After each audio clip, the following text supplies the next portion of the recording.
मैंने परमेश्वर से प्रश्न कहा, मैंने कहा प्रभु आपने भारत के भविष्यवक्ताओं से कभी बातचीत नहीं करी? प्रभु ने मुझे उत्तर दिया, प्रभु ने कहा नहीं ऐसा नहीं है, मैंने बातचीत की। भारतीय दर्शन के 19 पुराणों में से एक पुराण जिसका नाम है भविष्य महापुराण।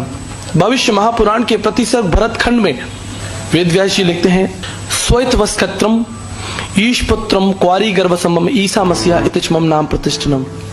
वो परमेश्वर इस पृथ्वी पर प्रकट होगा जो निष्कलंक, निष्पाप, कर्मयोगी, सनातन, पवित्र, क्वारी से जन्म लेने वाला, और उसका नाम ईसा मसीहा इतिच मम नाम प्रतिष्ठनम। संपूर्ण मानव जाति के इतिहास में लोग उसको ईसा मसीह कहेंगे। हालेलुया। गीता के 17वें अध्याय में 18वें अध्याय 22 श्लोक में श्री कृष्ण जी का है, तुम्हें भी शरणम गच्छ सर्वभावेन भारतम तत् प्रसादनम प्रशासिति। उस परमात्मा के पास जाओ अर्जुन, तुम उस परमात्मा के पास जाओ जो तुम्हारे पापों को क्षमा करेगा, जो तुम पर अपना अनुग्रह प्रकट करेगा। मांत्रिक उपनिषद में कहा, देवानुग्रह हेतुक्रम, उस परमेश्वर के अनुग्रह से ही तुम्हारे पापों को क्षमा मिलेगी। और प्रभु यीशु मसीह ने कहा, मैं तुमसे प्रेम करता हूं क्योंकि मैं अच्छा चरवाहा हूं। अच्छा चरवाहा अपने मित्र के लिए प्राणों को भी प्राण देता है। मैं अपना प्राण तुम्हारे लिए देता हूं। तुम्हें शरणम गच्छ सर्वभावेन भारतम तत् प्रसादनम प्रशासिति देवानुग्रह हेतुक्रम। उस परमेश्वर के पास जाना है जो आपके ऊपर अपने अनुग्रह को प्रकट करेगा। और यीशु ने कहा, मेरा अनुग्रह तुम्हारे लिए काफी है। माई grace is sufficient for you. मेरा अनुग्रह तुम्हारे लिए काफी है। मैंने कहा, पंडित जी शायद आप वैष्णव ब्राह्मण प्रार्थना मंत्र भूल चुके हैं। उसमें लिखा है, पम पापात्मा पाप कर्मा पाप समात्राहिमाम पुंडरक्षाम सर्व पाप हरे हरे। परमेश्वर मैं पापी हूं, मैंने आपकी दृष्टि में पाप किया है, और अब इस पाप अवस्था में मुझे आपका अनुग्रह ही मुझे आपके निकट लेकर आ सकता है। हालेलुया। ये प्रार्थना है। अस्तोमा सदगमय थमसोमा ज्योतिर्गमय मिथुमा मृतगमय। बृहद आरण्य का उपनिषद 1:3-27 के लिखने वाले, यजुर्वेद के लिखने वाले, यजुर्वेद तीसरे मंडल में लिखा है कि पाप की अवस्था कुछ इस तरह से जैसे एक छोटा बछड़ा, गाय का बछड़ा देखा है आपने? छोटा बछड़ा, कोमल बछड़ा, मोटी मोटी रस्सियों के साथ किसी पेड़ के साथ बंधा हो और चिल्ला रहा हो मां, वो उस अवस्था से बाहर नहीं आ सकता, लेकिन उसकी मां निश्चय ही उसके पास आ सकती है। वो उस अवस्था से छुटकारा प्राप्त नहीं कर सकता, लेकिन उसकी मां उसके पास आ सकती है। परमेश्वर का कार्य बहुत सरल और बहुत सीधा है। प्रेम धर्म का मूल है और पाप मूल संताप। जहां दया वहां धर्म है, और जहां क्षमा वहां आप। परमेश्वर की उपस्थिति वहां है, धर्म वहां है जहां प्रेम है, जहां सच्चाई है। जहां हत्या है वहां परमेश्वर की उपस्थिति नहीं है। पापम पापात्मा पाप कर्मा पाप समा त्राहिमाम पुंडरक्षाम सर्व पाप हरे हरे। और सबने पाप किया है और सब परमेश्वर की महिमा से। कोई भी इस हॉल में ऐसा नहीं है जो ये कह दे कि मैंने पाप नहीं किया। अब इस पाप के बंधन से छुटकारा प्राप्त करने के लिए मनुष्य ने बहुत सारी योजनाएं बनाई, और उस योजनाओं को आज आप धर्म के रूप में देखते हैं। विभिन्न प्रकार के धर्म। प्रभु यीशु मसीह कौन है? भारतीय दर्शन में 37 भविष्यवाणियां परमेश्वर के विषय में लिखी हैं कि परमेश्वर को अगर आप जानना चाहते हैं तो ये परिचय स्वयं परमेश्वर ही आपको देगा। मेरा परिचय कोई दे सकता है? आप में से खड़े होकर इस स्थान पर मेरा संपूर्ण परिचय कोई दे सकता है? I would say my wife is just right here but she can not. वो भी शायद मेरा परिचय नहीं दे सकती। प्रियो, परमेश्वर का परिचय मनुष्य कैसे देगा? परमेश्वर का परिचय स्वयं परमेश्वर ही देगा। हालेलुया। स्वयं परमेश्वर को ही परमेश्वर को अपना परिचय देना पड़ेगा। प्रभु यीशु मसीह का संदेश भारत में कब आया? लगभग 2000 साल पहले।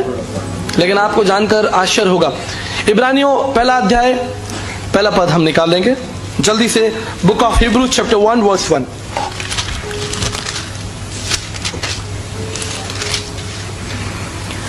पूर्व युग में परमेश्वर ने बाप दादाओं से थोड़ा थोड़ा करके और भांति भांति से भविष्यवक्ताओं के द्वारा बातें कर इन अंतिम दिनों में हमसे पुत्र के द्वारा बातें की, जिसे उसने सारी वस्तुओं का वारिस ठहराया। यहाँ पर परमेश्वर का वचन कहता है कि पूर्व युग में परमेश्वर ने हमारे बाप दादाओं से थोड़ा थोड़ा और भांति भांति करके बातें की। Through prophets, God spoke to us through people. मैंने परमेश्वर से प्रश्न कहा, मैंने कहा प्रभु आपने भारत के भविष्यवक्ताओं से कभी बातचीत नहीं करी? You have no plan for India, you never spoke to our people, our ancestors. हमारे लोगों से आपने बातचीत नहीं करी? प्रभु ने मुझे उत्तर दिया, प्रभु ने कहा नहीं, ऐसा नहीं है, मैंने बातचीत की। भारतीय दर्शन के 19 पुराणों में से एक पुराण है जिसका नाम है भविष्य महापुराण। भविष्य महापुराण के प्रतिसर्ग भरतखंड में वेद व्यास जी लिखते हैं, तुम्हें शरणम गच्छ सर्वभावेन भारतम। आपने यह सुना, गीता 18वें अध्याय 22 श्लोक में। अनुग्रह देने वाला परमेश्वर, उसके पास जाना है जो अनुग्रह देगा। भविष्य महापुराण के प्रतिसर्ग भरतखंड में लिखा है, स्वयत्वस्कत्रम ईशपुत्रम क्वारी गर्भसमम ईसा मसीहा इतिच मम नाम प्रतिष्ठनम।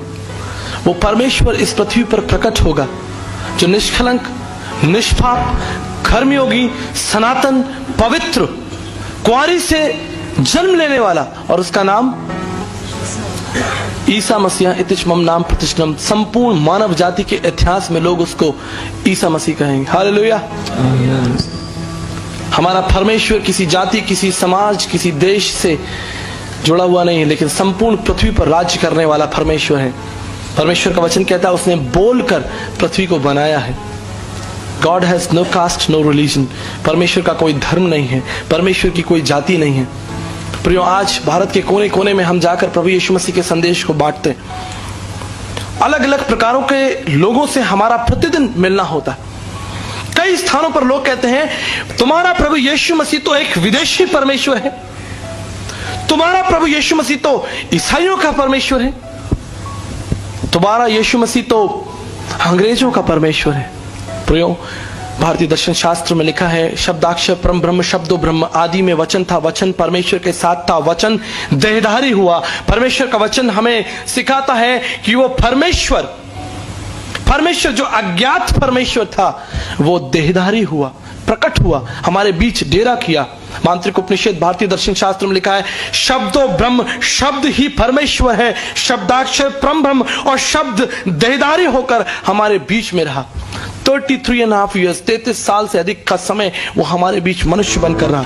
यूं नहीं, भारतीय दर्शन शास्त्र के ब्रह्म बिंदु उपनिषद 31 में लिखा है, परम आत्मा वो परम आत्मा है, सुप्रीम स्पिरिट, सुप्रीम स्पिरिट, उससे बड़ा कोई नहीं है। श्रुति में श्रुतियों का वो ज्ञाता है। ब्रह्मनिष्ठम, वो एकाकार परमेश्वर है, पूर्ण परमेश्वर है।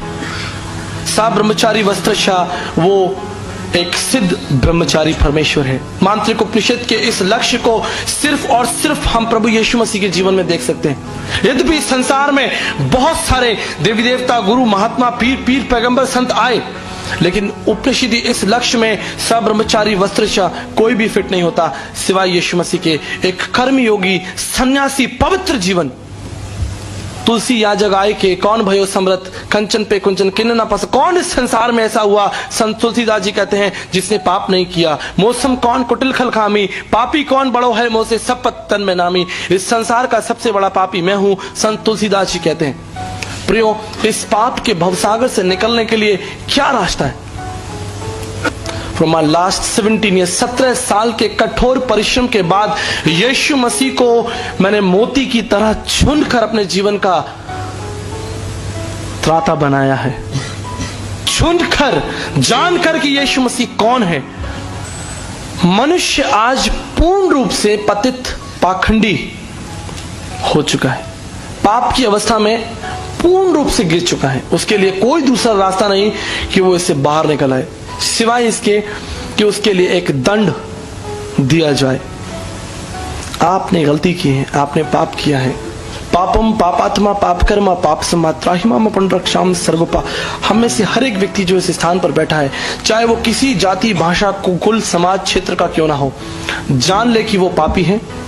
अस्तो मां सदगम में है, असत्य में है, प्रार्थना की जा रही है हमें असत्य से निकालकर सत्य में लेकर चले। तमसो मां ज्योतिर्ग में, हमें अंधकार से निकालकर ज्योति में ले चले। मृत्यु मां अमृत गमे, और मृत्यु से निकालकर जीवन में ले चले। और यीशु ने कहा, मार्ग, सत्य और जीवन मैं ही हूं। हालेलुया। प्रभु यीशु मसीह पर विश्वास करने का जो सबसे महत्वपूर्ण कारण मेरे लिए है वो ये है कि प्रभु यीशु मसीह जीवित परमेश्वर है। It's not philosophical, it's not emotional कि प्रभु यीशु मसीह भावनात्मक जीवित है, मेरे मन में जीवित है, ऐसा नहीं है। हिस्टोरिकली रोम सरकार के द्वारा प्रभु यीशु मसीह को क्रूस पर चढ़ाया गया मेरे प्रियो, एक पब्लिक डेथ। रोम सरकार के द्वारा प्रभु यीशु मसीह को पब्लिकली मारा गया और प्रभु यीशु मसीह का पुनरुत्थान भी पब्लिकली हुआ। 40 दिन और प्रभु यीशु मसीह अपने लोगों के बीच में रहा। यह है मेरे और आपका विश्वास का कारण।